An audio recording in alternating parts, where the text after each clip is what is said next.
देवर जी, ए देवर जी, देवर जी, अरे यही जा सूत के का खाट धैले हुआ हो, चला खा लो।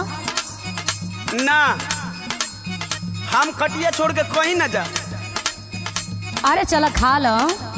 हम कह देनी न खाई ना खाई आ न कहीं खाट छोड़ के जाई।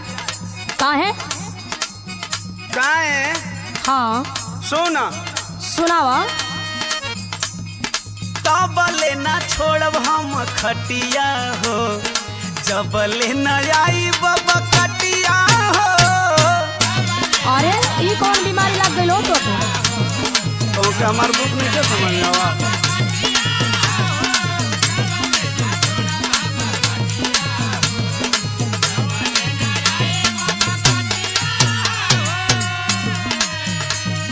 लइका जवान बूढ़ा भी चिटिकावे, सब कहे हमें हट पटिया हो। तब ले ना छोड़ब भौजी खटिया हो, जब ले न आई बाबा कटिया हो।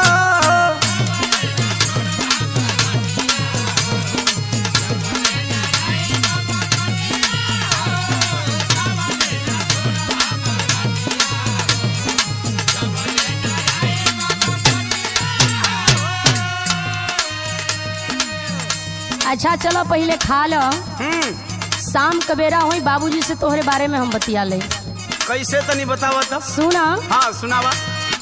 बाबूजी से कहब परेशानिया हो, बाबूजी से कहब परेशानिया हो, आई बब काट देवा रानिया हो। बारे भौजी वाह, बड़ा कदा दुलरुआ हुआ ना, यही लिए परेशानी देखल लगा था।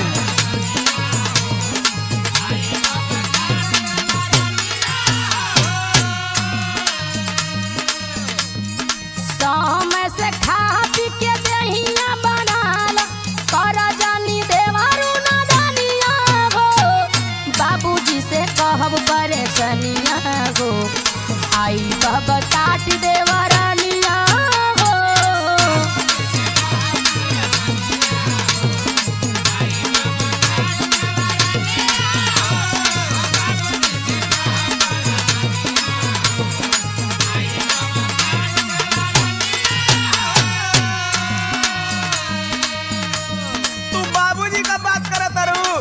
हाँ तब कैसे सुना? सुनावा। बाबूजी दहेजवा में फंस के, अरे ये तो बहुत बरियार बीमारी हो गई बाओ।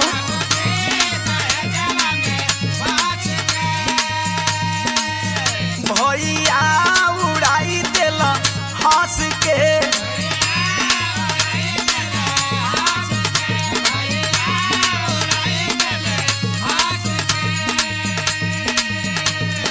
हमें नहीं चाहिए बुलेट हीरो होंडा, माइये मांगली फटाफटिया हो। तब ले ना छोड़ा भौजी खटिया हो, जब ले ना आई बाबा कटिया हो।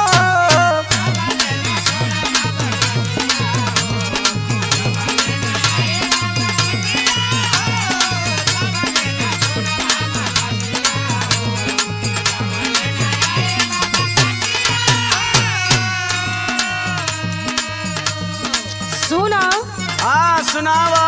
मम्मी पापा के समझाई है,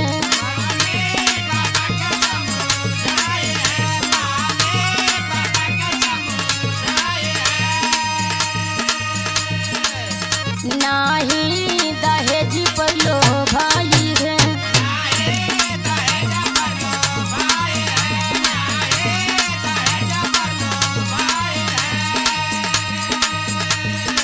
एमे बीए पास रही गौवा में सुपर, घरवा में फैली रसनिया हो, बाबूजी से कह परेशानिया हो, आई बब काट देवा रानिया हो। साचो आओ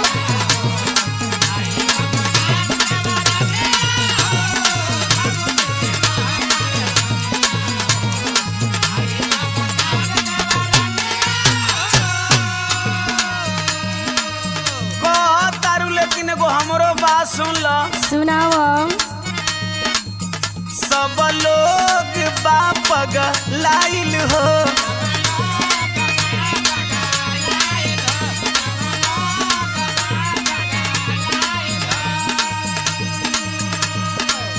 भूतवा दहेज के समाइल हो। सही बात बा, जने जने के मन में लालच हो गई बा। उहो मांगे भौजी जब के दहेजवा, घरवा में जे कराबा बिटिया हो, तब लेना छोड़ भौजी खटिया हो, जब लेना आई बाबा कटिया हो।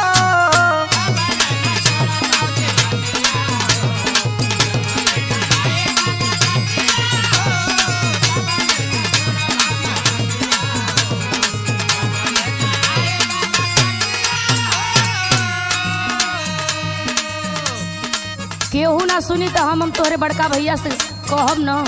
हाँ, ये तो हम सोचते मनी कि भैया से लासी फूसी लगा दे तू। हाँ, उनसे बतिया ले, वो सब ठीक कर दिए। सुना बतावा।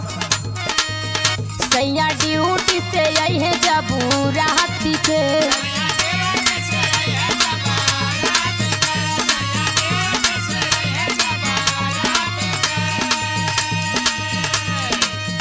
कहब तोहरा दिलवा के बाती के,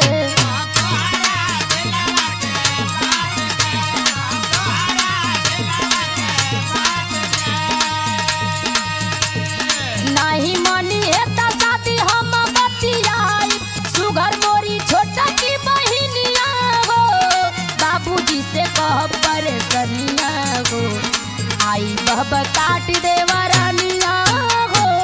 जब लेना छोड़ब हम खटिया हो, जब लेना आई बाबा कटिया हो। बाबूजी से कहब परेशानिया हो, आई बहब काट देवरानिया हो। जब लेना छोड़ब भौजी खटिया हो, जब लेना आई बाबा कटिया हो। बाबूजी से कहब परेशानिया हो, आई बहब काट देवरानिया हो। जय हो भौजी की।